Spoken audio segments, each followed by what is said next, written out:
Look at a modern ATP or WTA forehand, and it looks like magic.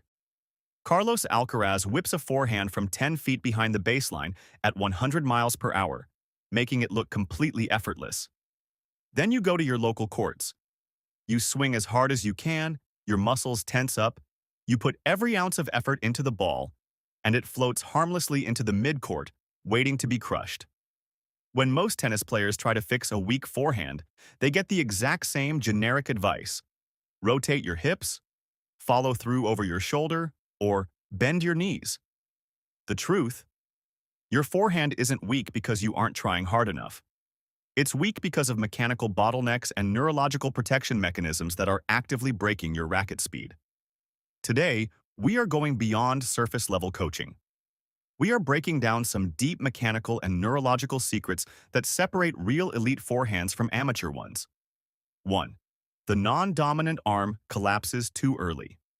Most players assume forehand power comes strictly from their hitting arm.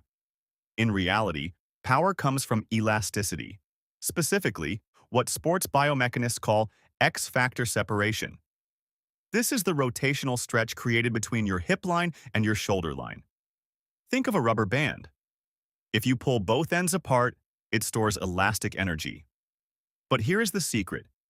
Your non-hitting arm is what holds that rubber band stretched open. Look at Novak Djokovic on the unit turn. His non-dominant arm reaches across his body, parallel to the baseline, holding his shoulders turned while his hips prepare to drive forward. If your non-dominant arm drops or collapses across your body too early, that stretch releases prematurely. The elastic energy bleeds out into thin air long before your racket even starts its forward path. You're left trying to generate force with raw muscle instead of stored kinetic energy. 2. Ground force timing, not leg strength. You've probably been told to use your legs. So you do leg presses and squats, show up to the court, push hard off the ground, and still hit a weak ball. Why? Because leg strength means nothing without ground force timing. The vertical push off the court must align perfectly with the initiation of trunk rotation. When Rafael Nadal loads into his back leg, his drive into the court occurs a fraction of a second before his upper body uncoils. This creates a wave of kinetic energy that travels up his body.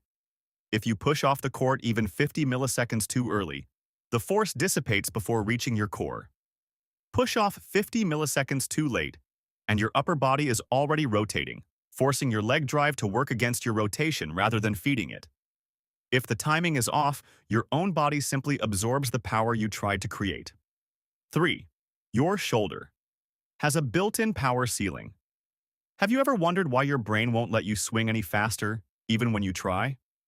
This isn't just physical, it's neurological. Tennis is an asymmetrical sport. Repetitive forehands and serves overdevelop your internal rotators, the big muscles that pull the racket forward and through. Meanwhile, your external rotators and scapular stabilizers stay relatively weak. Your central nervous system's primary job is self-preservation. When your brain detects that your shoulder lacks the muscular strength to decelerate an ultra-fast swing safely, it engages a neurological governor. It reflexively slams on the brakes during your forward acceleration to protect the rotator cuff from tearing. You literally cannot swing faster because your brain doesn't trust your shoulder to stop the movement safely. Elite pros maintain violent racket speed because their shoulder deceleration mechanics are as strong as their acceleration mechanics. 4. Pros lock joints on purpose. Watch a slow-motion video of an amateur hitting a forehand, and you'll see chaos. The shoulder, elbow, and wrist all flex and rotate at the exact same time. Now watch Roger Federer.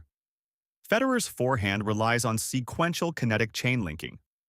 To transfer energy efficiently, elite players momentarily freeze or lock specific proximal joints to multiply speed in the distal joints. As Federer's shoulder rotates, his elbow momentarily stabilizes. This sudden deceleration of the upper arm forces the forearm and racket to whip around at twice the speed, like the tip of a bullwhip. Amateurs try to move every joint simultaneously, which cancels out momentum instead of stacking it.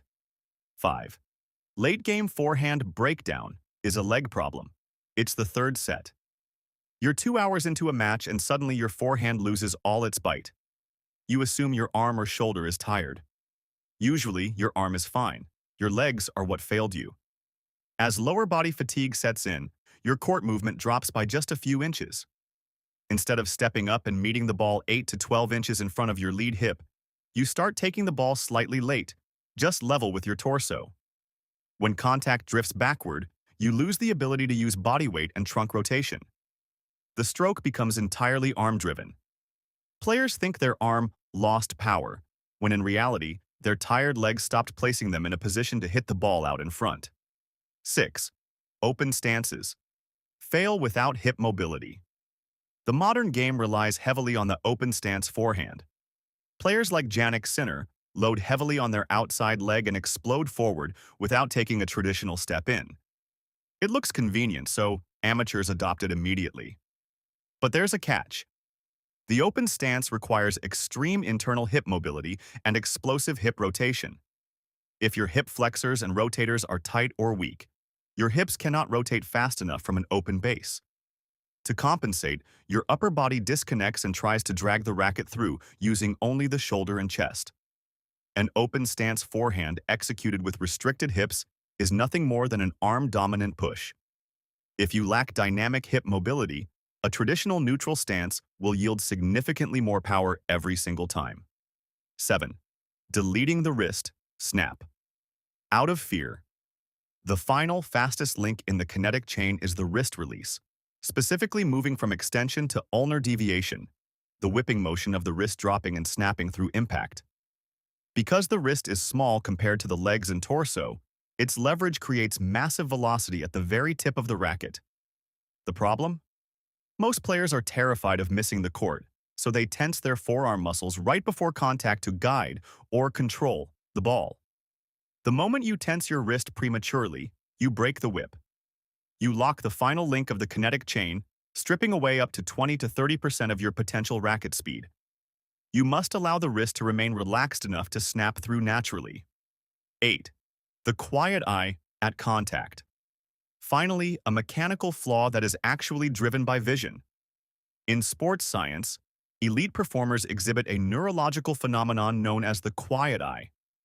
This is the ability to fixate your gaze precisely on a target or contact zone right before and during critical execution. Watch Roger Federer in slow motion. At contact, his head stays completely still. His gaze remains fixed on the exact point where his strings met the ball, staying there even after the ball has left the court. Amateur players tend to jump their eyes forward to look at where they want the ball to go before they actually hit it. When your eyes pull away early, your head shifts. When your head shifts, it pulls your shoulder off alignment by a couple of degrees right at impact. A powerful forehand isn't built by muscle strength or swinging harder. It's built by unblocking your kinetic chain, timing your force output, and letting physics work for you instead of fighting against it. Fix your timing, uncoil your core, keep your eyes on the contact point, and let the whip do the work. If you found this deep dive helpful, hit the like button, subscribe for more biomechanical tennis breakdowns, and drop a comment below letting me know which part of your forehand feels like it's holding you back. Thanks for watching.